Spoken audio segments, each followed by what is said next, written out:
Hello hi everyone, कैसे हैं आप लोग। आशा करते हैं आप लोग बढ़िया होंगे। पिछली क्लासेस में हमने चैप्टर 1 को कंप्लीट कर लिया। आइए चैप्टर 2 को देखते हैं। ठीक है, तो चैप्टर का नाम है बहुपद। तो आइए जानते हैं बहुपद कहते किसे हैं। तो बहुपद में होता है कि ऐसा बीजीय व्यंजक जिसमें चर का घातांक एक प्राकृत संख्या हो, वो बहुपद कहलाता है। क्या मतलब हुआ इसका, ये जानते हैं। यानी कि ऐसा बीजीय व्यंजक जिसमें चर का घातांक जो है, चर मतलब होता है जिसका मान बदलते रहता है और चर का मान नहीं बदलता है। चर आपका एक्स हो सकता है, वाई हो सकता है, जेड हो सकता है, मतलब कुछ भी हो सकता है।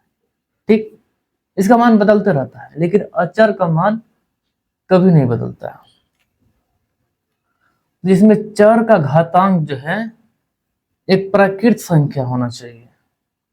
जैसे आप कोई भी लिखते हैं, कोई भी आप व्यंजक लिखते हैं, जिससे मान लीजिए 4x + 1 लिख रहे हैं, तो इसमें जो ये चर जो है इसका घातांक देखिए 1 होता नहीं है, लेकिन 1 मतलब होता है, लेकिन इसको दिखाते नहीं है। ठीक, तो इसका जो ये घातांक, जिसको घातांक बोलते हैं, चर का घातांक बोलते हैं, तो ये जो है ये क्या होना चाहिए, प्राकृत संख्या होना चाहिए। ये एक प्राकृत संख्या होना चाहिए। ठीक है, तो वो क्या कहेगा, बहुपद कहलाएगा। ठीक, तो इसमें देखेंगे कि इसको तो हम कह सकते हैं ये बहुपद है, और किसे बहुपद नहीं कहते हैं, आइए उसको भी देख लेते हैं। तो बहुपद का जो ये मान लीजिए बहुपद हो गया, इसको 4x + 1 लिख दीजिए। ठीक है, फिर से मान लीजिए 4x + 1 है। ठीक, कह रहे हैं कि चर का घातांक एक प्राकृत संख्या हो, मीन्स क्या, ये जो है ये रूट में नहीं हो सकता है, यानी ये चर जो है वो रूट में नहीं हो सकता है। चर का जो घात होगा, घातांक होगा, वो कभी नेगेटिव में नहीं हो सकता है। चर का जो घातांक होगा वो कभी फ्रैक्शन यानी भिन्न में नहीं हो सकता है। मतलब इस टाइप का जितना रहेगा वो एक बहुपद नहीं कहलाएगा, क्योंकि बहुपद के लिए क्या, एक प्राकृत संख्या होना बहुत जरूरी होता है। ठीक है,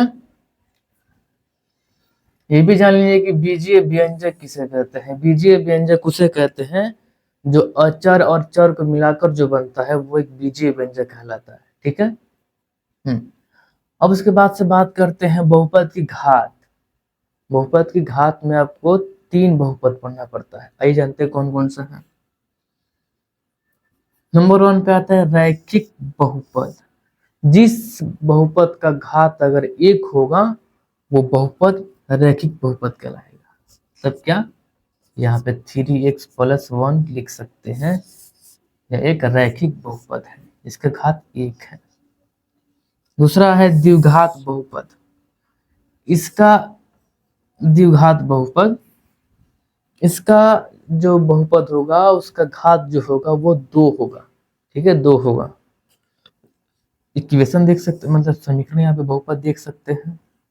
x का घात यहाँ पे 2 है, इसलिए इसे द्विघात बहुपद कहते हैं, जहाँ x जो है वो चर है और जो a b c है यहाँ पे वो एक अचर है जिसका मान नहीं बदलता है। ठीक है, जो दिया रहेगा वही रहेगा। तीसरा आता है द्विघाती बहुपद। तो आइए जानते हैं द्विघाती बहुपद किसे कहते हैं, क्या होता है।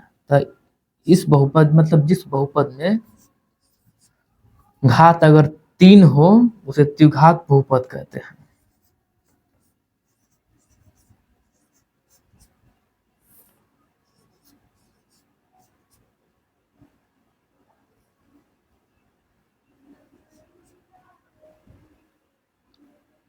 वन टू थ्री, यहाँ पे कोई भी हो, मतलब इस टाइप का आपको इक्वेशन देगा, इसका घात मैक्सिमम क्या है, यहाँ पे 3 है।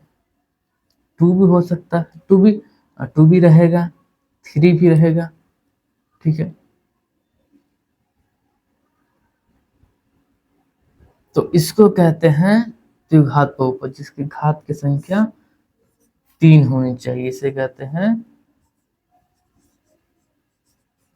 द्विघाती बहुपद।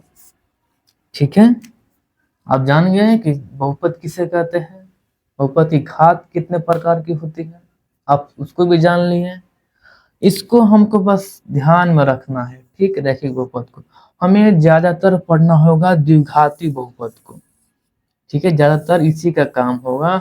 और इस चैप्टर में जो हो आपको बस एक ही चर मतलब इसका पढ़ना पड़ेगा, और इस बहुपद में आपको सिर्फ एक ही चर मिलेगा।